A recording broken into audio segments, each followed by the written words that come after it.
Allez, place à Eugénie Bastier. Bonjour Eugénie. Bonjour à tous. Avec nous sur Europe 1 ce matin, vous souhaitez revenir sur les recommandations de la Haute Autorité de Santé concernant les personnes trans qui propose de mettre en œuvre un véritable service public de la transition de genre. C'est une véritable bombe révélée par pronoms utilisés. Il faut supprimer toute évaluation psychologique des personnes désirant changer de sexe, car je cite, la transidentité ne doit pas être considérée comme une pathologie ou un trouble psychiatrique. Il faut se fier intégralement au ressenti des personnes. Par contre, tous les soins doivent être entièrement remboursés. C'est une contradiction majeure, puisque si les personnes trans ne sont pas des personnes malades, pourquoi serait-ce à la sécurité sociale de payer intégralement leur transition ? Et que préconise la Haute Autorité de Santé concernant les mineurs ? C'est là que ça devient carrément de la folie. La HAS recommande d'envisager les demandes de mineurs âgés de 16 à 18 ans ayant achevé leur puberté, y compris des interventions chirurgicales. Si des parents persistent à refuser la demande de leurs enfants, la HAS préconise un signalement pouvant aller jusqu'à une délégation partielle d'autorité parentale, voire une déchéance de l'autorité parentale ou une émancipation. Vous entendez bien, si vous refusez que votre enfant commette des dommages irréversibles sur son corps ou change de prénom ou de pronom, on peut vous déchoir de vos droits parentaux. Sur quoi s'appuient ces recommandations ?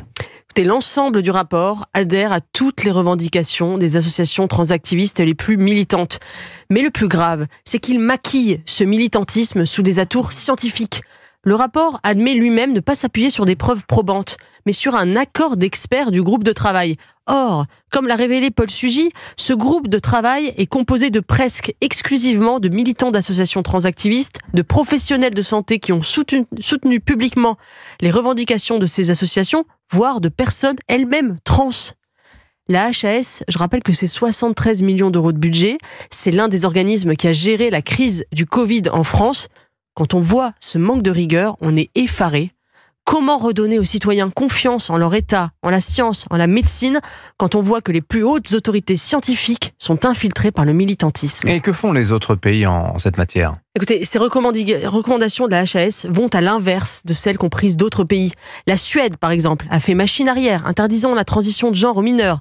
Au Royaume-Uni, après le scandale de la clinique transgenre Tavistock, où des centaines d'enfants s'étaient vus prescrire des traitements qu'ils ont ensuite regrettés, un rapport très complet et beaucoup plus détaillé que celui du HAS a été publié, qui concluait à la plus grande prudence. Il établissait notamment la très grande fragilité psychologique des profils de jeunes demandant une transition. Vous savez que cette semaine, alors même que ce rapport a été rendu public par le Figaro, le gouvernement de gauche britannique vient d'interdire de façon permanente les bloqueurs de puberté aux mineurs.